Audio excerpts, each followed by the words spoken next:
what's up guys? My name is Michael Westbrook. As always, thank you for checking out this video. Before we get into it, I want to let you know about my brand new course that I just released. It's all about creating and layering guitar parts. If you've seen some of my other previous videos, then you've probably seen some of the demos that I make that always involve lots of different parts and layered parts. And this course is all about that. It's kind of my take on how to create parts and layer parts that all have their own unique space.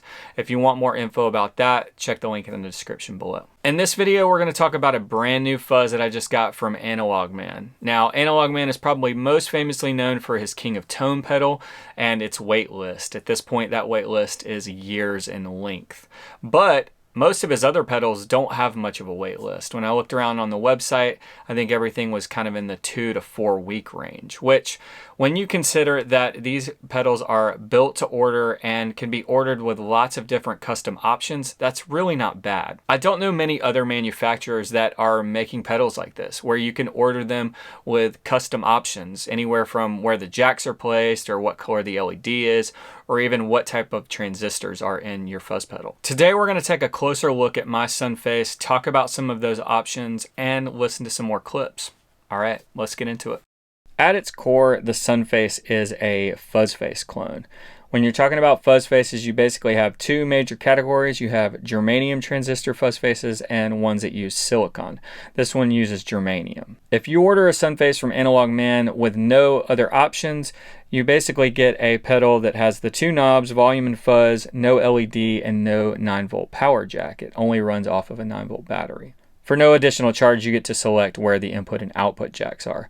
There's also an option for a smaller or larger enclosure. This is the larger enclosure. Some of the features that I got on this when I bought it are top-mounted jacks with a power adapter, as you can see there.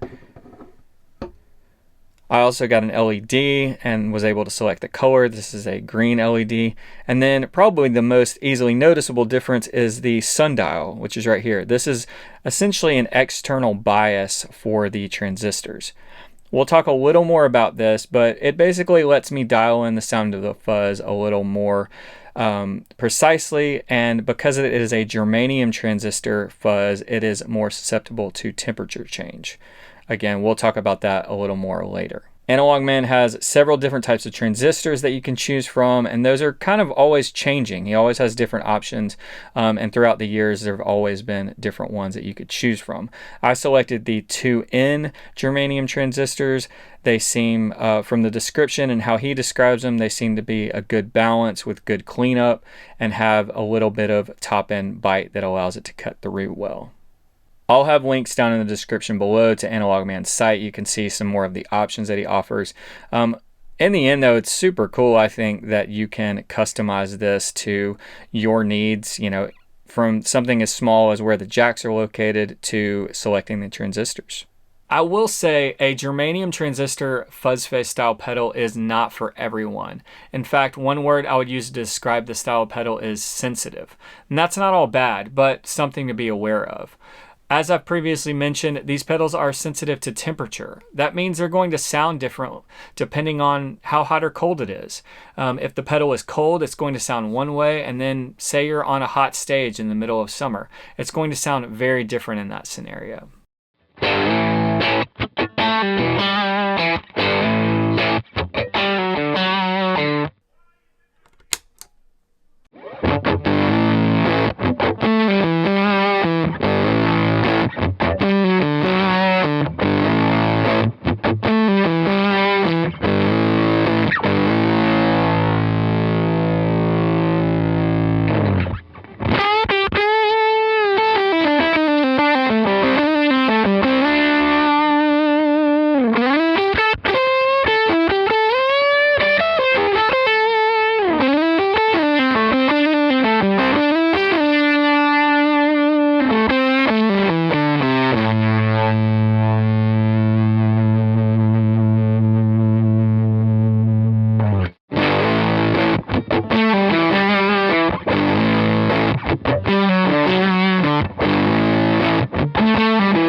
As with most FUZZ style pedals, we have the ability to adjust the bias for the transistors. Stock, this is an internal bias pot, but for an additional charge, you can also have the Sundial control added, which is essentially an external bias control. For me, this is a no-brainer because it makes it easier to dial in the pedal depending on temperature, but it also allows me to get different tones just by tweaking it and finding something a little different than normal.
Another way these pedals are sensitive has to do with the amount of input you're giving it. So depending on where our guitar volume is, we're going to get very different sounds from the pedal. And that's where things get really fun. So say we roll our volume back, we're going to get very clean sounds that maybe have a little bit of grit, a little bit of top end shimmer to them that just sounds really great. As we roll it up, we're going to get more overdrive and distortion, and then finally move into that all-out fuzz tone.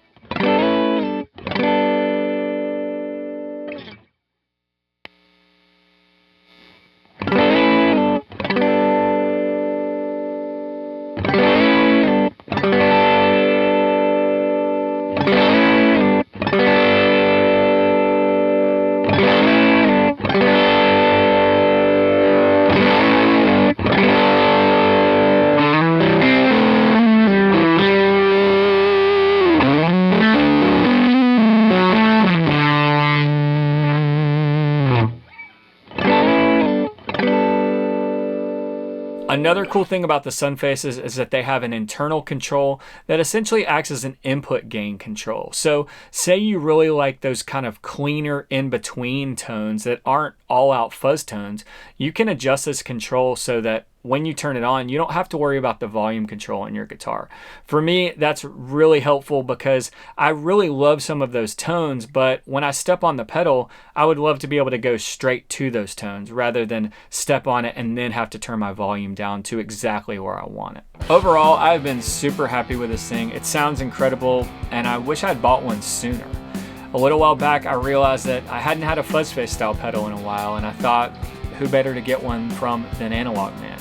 He has a great reputation, and everything I've ever tried from him has been incredible. The compressor, the Astrotone fuzz, the Prince of Tone, the King of Tone, all of those are super well built and sound awesome. Hopefully you guys enjoyed this closer look at the Analogman Sunface. Again, this is using the 2N transistors, and yeah, it's not leaving my board anytime soon. So anyways, thanks for watching. Until next time, I'll see you out there.